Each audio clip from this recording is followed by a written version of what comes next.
ये कहानी रवि नाम के लड़के की है।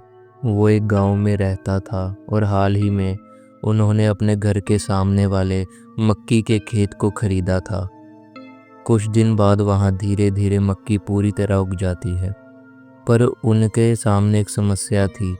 कौवे हर बार उनकी फसल को खराब कर देते थे, जिस वजह से रवि इस बात से बहुत तंग आ गया था। एक दिन रवि और उसका भाई खेतों की निगरानी कर रहे होते हैं।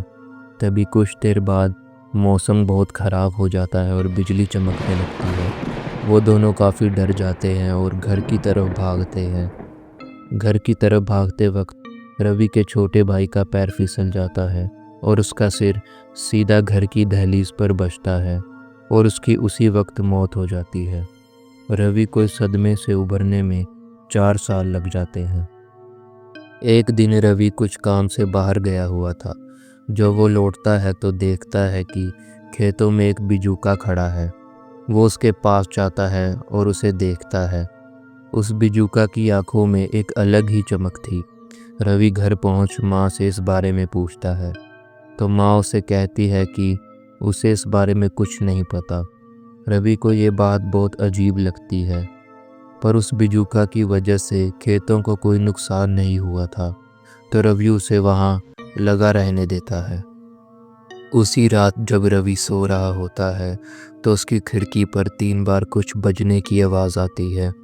जैसे ही खिड़की खोल वो नीचे देखता है तो उसे वहाँ कोई नहीं दिखाई देता। अगले दिन जब रवि घर से खेतों की तरफ जा रहा होता है तो उसे घर के बाहर अपनी खिड़की के नीचे कुछ छोटे छोटे पत्थर दिखाई देते हैं। वो सोचता है कि यह बच्चों की शरारत होगी। वो खेतों में पहुंच निरीक्षण करने लगता है और चलते चलते बिजूका के पास पहुंचता है। वहाँ उसे कुछ कौवे मरे हुए दिखाई देते हैं। उनका शरीर का खून अभी भी ठीक था, जिसका मतलब यह था कि उन कौवों को हाल ही में मारा गया था। रवि यह सब देख बहुत डर जाता है। रवि जल्दी से एक थैला लेकर आता है और उसमें कौवों को भरने लगता है।